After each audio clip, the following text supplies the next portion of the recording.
அப்பா மாமா சித்தப்பான்னு என் ரிலேஷன்ஸ் தவிர வேற ஆண்களே என் வாழ்க்கையில இருந்ததில்ல. கோஎட்ல படிச்சாலும் பசங்க கிட்ட ஹாய் ஹலோன்னு 2-3 வார்த்தை தான் பேசியிருக்கேன். படிப்பை தவிர எனக்கு வேற எந்த டைவர்ஷனும் இருந்ததில்ல. எந்த பையனை பார்த்தும் என் மனசு சஞ்சலப்பட்டதில்ல. முத தடவையா என்ன டிஸ்டர்ப் பண்ணது ஜீவா தான். ஜீவா பெரிய அழகன் இல்ல, ஆனா பார்த்த உடனே யாரையும் அட்ராக்ட் பண்ணக்கூடிய வசீகரம் அவன்கிட்ட இருந்துச்சு. அந்த டென்ஷனான நிலைமையிலையும் என்னை இடிச்சிட்டோமேங்கிற வருத்தமும் மன்னிப்பும் அவன் கண்ணுல தெரிஞ்சது. என்னமோ தெரியல, அவனை பார்த்ததுமே என் மனசு ஒரு நொடி தடுமாறிடுச்சு. என்னன்னு சொல்ல முடியாத ஒரு சந்தோஷம். அது வரைக்கும் அப்படி ஒரு ஃபீலிங்க நான் அனுபவிச்சதே இல்லை. நான் ஏன் அப்படி ஆயிட்டேன்னு எனக்கே ஆச்சரியமா இருந்துச்சு. பாசிங் கிளவுட்ஸ் மாதிரி அந்த ஃபீலிங்கும் என்னை விட்டு போயிடும் நான் நினைச்சேன். ஆனா அடுத்த 10வது நிமிஷமே அவனை நான் திரும்பவும் பார்ப்பேன், அவன் என் வாழ்க்கையே மாத்த போறான்னு எனக்கு அப்ப தெரியல. ஹலோ. ஹாய்.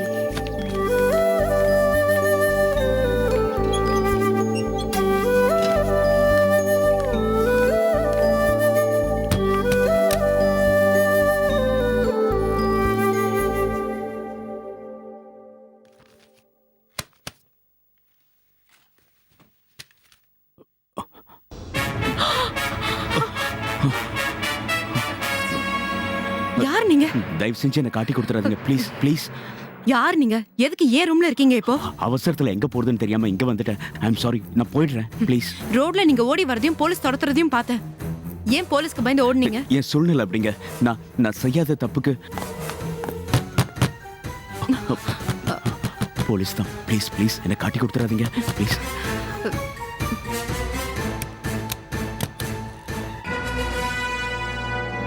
மர்டர் அக்யூஸ்ட் ஒருத்தன் தப்பிச்சு வந்துட்டான். இந்த பக்கம் வந்தானா? நீ பாத்தியாமா? இல்ல சார். அவன் தீவிரவாதிமா.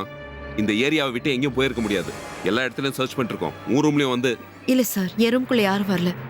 நீங்க வேற இடத்துல தேடி பாருங்க. சரிம்மா, நீ சந்தேகப்படுற மாதிரி யாராவது தெரிஞ்சா உடனே ஸ்டேஷன் ஃபோன் பண்ணு. Okay sir. Okay sir. Thanks. இப்போ எங்க போறீங்க? இங்க என்னால இருக்க முடியாது இல்லையா, நான் வேற எங்கேயாவது போயிடுறேன். போலீஸ் இங்க தான் தேடிட்டு இருப்பாங்க.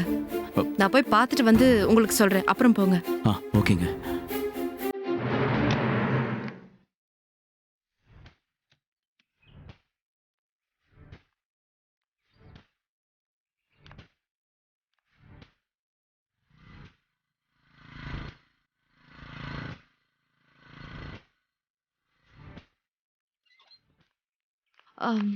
கொஞ்சம் சுடு தண்ணி தாங்க. சுடு தண்ணி தானே, ஒரு நிமிஷம்.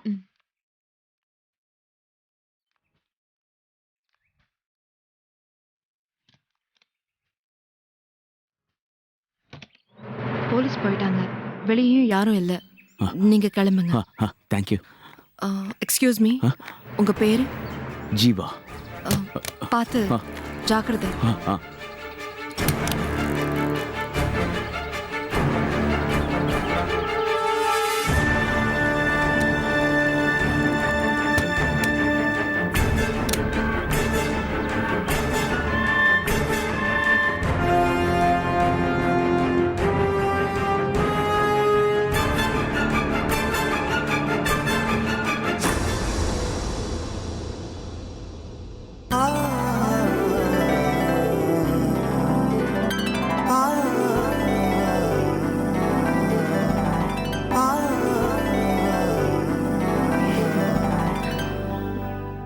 ஜீவாவுக்கும் எனக்கும் எந்த சம்பந்தமும் இல்ல. போலீஸ் வந்து கேட்டப்போ நான் அவனை ஈஸியா காட்டி கொடுத்துருக்கலாம். ஆனா ஏதோ ஒண்ணு என்ன அப்படி செய்ய விடாம தடுத்துருச்சு. அவனுக்கு உதவி செய்யணுங்கிறத தவிர எனக்கு அப்ப வேற எதுவுமே தோணல. ஜீவா கிடைக்கலன்னதும் போலீஸ் அவனோட தம்பியை பிடிச்சிட்டு போயிட்டாங்க.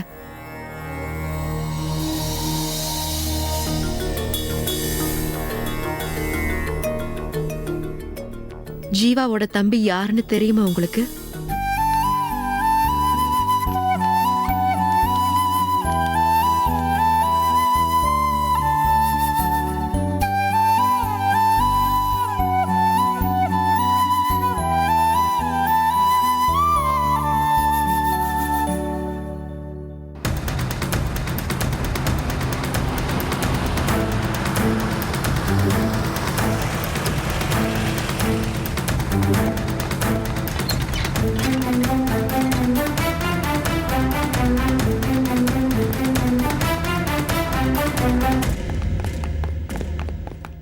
கான்ஸ்டபிள்ஸ் சார் சார் ஒரு இடம் விடாம எல்லா இடமும் சர்ச் பண்ணுங்க yes sir okay sir inspector காலையில் தேட்டு போனீங்க திரும்பியும் வந்தீங்க ஏன் வரக்கூடாதா ஒரு வாட்டி தான் வந்து சர்ச் பண்ணுன்னு ஏதாவது ரூல் போட்டிருக்கியா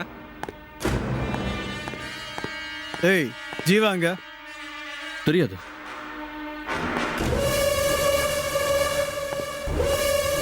உன் புள்ள கிரிமினலியா? காலையிலே போலீஸ் வந்து போயிட்டாங்க, மறுபடியும் வரமாட்டாங்கன்னு இங்கதான் எங்கேயாவது ஒளிஞ்சிருப்பான். என் புள்ள இங்க வரல, வெளில கிளம்புங்க. இப்ப எதுக்கு தேவையில்லாம டென்ஷன் ஆகுற? உன் புள்ள இல்லைன்னா போயிட போறான். அவன் எங்க ஒளிஞ்சிருந்தாலும் சரி, அடிச்சு தெரு தெருவா இழுத்துட்டு போக போறான் பாரு. இன்ஸ்பெக்டர் யோ, கொலைக்காரனா புள்ளையா பெத்தவனுக்கெல்லாம் கோவம் ரோஷம் இதெல்லாம் வரக்கூடாது. என்ன என் புள்ள ஒண்ணும் கொலகாரம் இல்ல. உன் புள்ளைய பத்தி நீதாம்மா மெச்சிக்கணும். உன் புள்ளைய பத்தி அவன் வேலை செய்யற கம்பெனியில் போய் விசாரிச்சு பார்த்தேன். எல்லாம் கதை கதையா சொல்றாங்க. கத்தி அருவாளெல்லாம் வச்சிருப்பானாமே, கூடவே 4 அடியாட்கள் வேற இருப்பாங்களாமே. நீங்க சொல்ற கதையெல்லாம் நாங்க நம்ப மாட்டோம். என் புள்ள எப்படிப்பட்டவன்னு எங்களுக்கு மட்டும் இல்ல, இந்த கம்பெனியில் உள்ள எல்லாருக்கும் தெரியும். இந்த கேஸ்ல மட்டும் அவன் மாட்டட்டும். அவனை நல்லவன்னு தூக்கி கொண்டாடுறவனெல்லாம் அவன் முகத்துல காரி துப்ப வைக்க.